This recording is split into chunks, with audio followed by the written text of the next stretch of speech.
नमस्कार प्यारे विद्यार्थियों, आज मैं वापस से आपके लिए हाजिर हुआ हूँ एक बेसिक गणित का एक अच्छा सा टॉपिक अर्धवृत्त का क्षेत्रफल और अर्धवृत्त का परिमाप निकालना। आज की इस वीडियो के अंदर हम सीखने वाले हैं अर्धवृत्त का क्षेत्रफल और अर्धवृत्त का परिमाप कैसे निकाला जाता है। बिल्कुल बेसिक डिटेल से A to Z आपको जीरो से लेकर हाई लेवल तक लेके जाने वाला हूँ और आपको बिल्कुल आपका कॉन्सेप्ट क्लियर करने वाला हूं और आपको अर्धवृत्त के क्षेत्रफल और अर्धवृत्त के परिमाप में कहीं भी डाउट नहीं रहेगा। यकीनन आप इस वीडियो को पूरा देखना।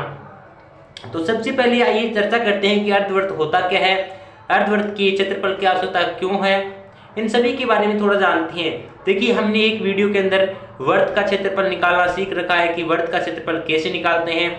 आज इस वीडियो के अंदर हम सिर्फ अर्धवृत्त के बारे में चर्चा करने वाले हैं। देखिए, सबसे पहले मैं आपके लिए एक बात कंफर्म कर देना चाहता हूं। देखिए, अगर ये वृत्त अर्ध है, अर्धवृत्त का मतलब आधा वृत्त है। अगर सेम ये का ये वृत्त में अगर यहाँ और ऐड कर दूं ऐसे, तो ये क्या बन जाएगा, वृत्त। और वृत्त का क्षेत्रफल निकालना हम सीख रहे हैं। वृत्त का क्षेत्रफल क्या होता है, पाई आर स्क्वायर। लेकिन हमें तो किसका निकालना है, अर्धवृत्त का क्षेत्रफल निकालना है।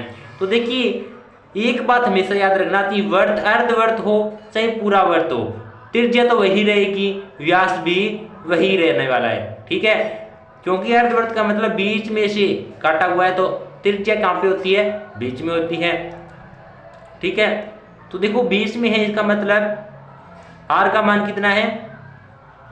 देखो ये टोटल कितना है, एक सेकेंड देखिए, ये मान लेते हैं कोई बिंदु ए है, ये कोई बिंदु आपका बी है, इसे कोई बिंदु नाम दे देते हैं ओ। यानी ओ से लेकर बी तक की दूरी या फिर ओ से लेकर ए की दूरी, ये आपकी क्या है, त्रिज्या, जो आपको दी गई है 7 सेंटीमीटर। लिख लेते हैं त्रिज्या कितनी दी हुई है, त्रिज्या दी हुई है 7 सेंटीमीटर। कितनी दी हुई है, 7 सेंटीमीटर त्रिज्या दी हुई है, 7 सेंटीमीटर। ये टोटल है। अगर आपको पूछे कि व्यास, तो ये टोटल आपका व्यास है। देखिए, अगर आप त्रिज्या निकालना सीख गए हैं, त्रिज्या 7 सेंटीमीटर ये जो आपको दी होती है त्रिज्या है, अर्धवृत्त है। अब चलिए आपको ये बताते हैं कि अर्धवृत्त की क्षेत्रफल और परिमाप की आवश्यकता क्यों पड़ी। देखिए, सबसे पहले हम वृत्त का क्षेत्रफल निकालते थे, वृत्त का परिमाप निकालते थे, लेकिन अर्धवृत्त की क्षेत्रफल की इसलिए आवश्यकता पड़ी क्योंकि कई वस्तुएं अर्धवृत्ताकार, जैसे कि कोई कमरा है तो वो भी अर्धवृत्ताकार हो सकता है।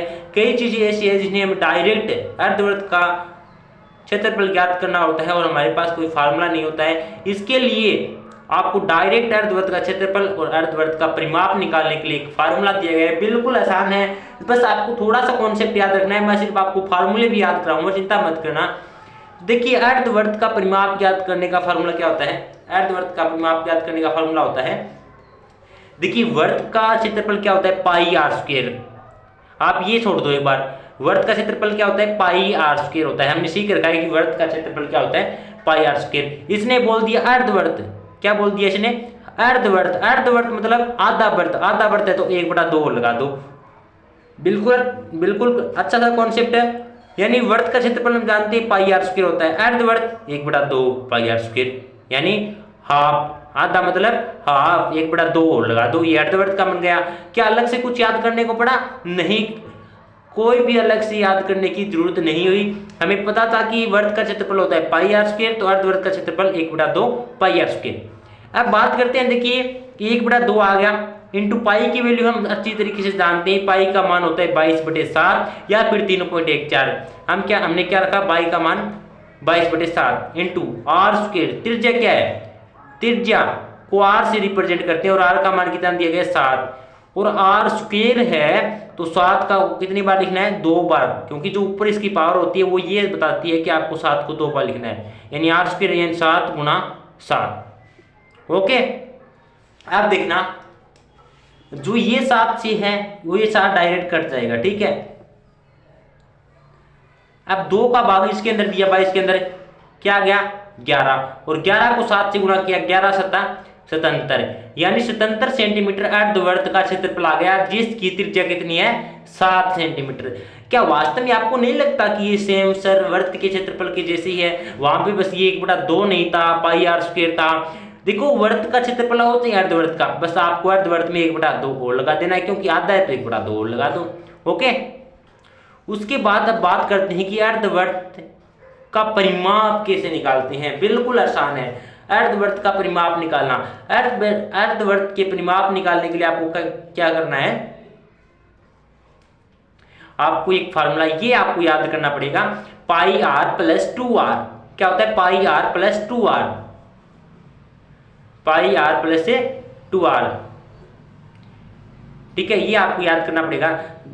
ठीक है, pi r plus 2r, pi r plus 2r 2-3 बार मेरे साथ बोलो, आपको यही याद हो जाएगा, pi r plus 2r, pi r plus 2r। अब बात करते हैं, देखिए पाई का मान 22/7 इंटू आर का मान, आर कितनी है त्रिज्या 7, फिर प्लस का निशान प्लस 2 गुना आर का मान कितना है 7। कोई प्रॉब्लम नहीं होगी। अब देखो ये 7 से 7 कट जाएगा, याद रखना अगर गुणा में निशान है तभी कटेगा, अगर प्लस में है तो इस प्लस ये 7 से ये 7 नहीं कटेगा। अब आप कहेंगे सर ये तो इसके गुणा में, इसके तो गुणा में, लेकिन ये पूरी टर्म क्या है प्लस में, ये नहीं कटेगी, याद रखना। तो 7 से 7 कट गए, यहाँ पे क्या बच गया? यहाँ पे बच गया देखना 22 प्लस 7 दूनी 14, और 22 को 14 में जोड़ो कितना आएगा? 22 को 10 में जोड़ा 32, और 32 में क्या जोड़ा 36, तो 36 सेंटीमीटर क्या आ गया? इसका परिमाप आ गया। 36 सेंटीमीटर क्या निकल के आ जाता है हमारे पास? इसका परिमाप निकल के आ जाता है प्यारे विद्यार्थियों, 36 सेंटीमीटर इसका परिमाप है।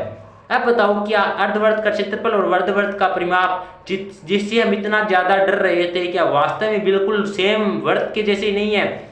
अर्धवृत्त के क्षेत्रफल तो अर्धवृत्त का क्षेत्रफल है वो बिल्कुल वृत्त का क्षेत्रफल की है, बस 1/2 और लगाना आपको।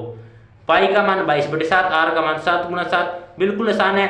और आपको ये बात याद रखनी है कि जो वृत्त की त्रिज्या होती है वही अर्धवृत्त की त्रिज्या होती है, कोई भी अलग डिफरेंस नहीं होता है।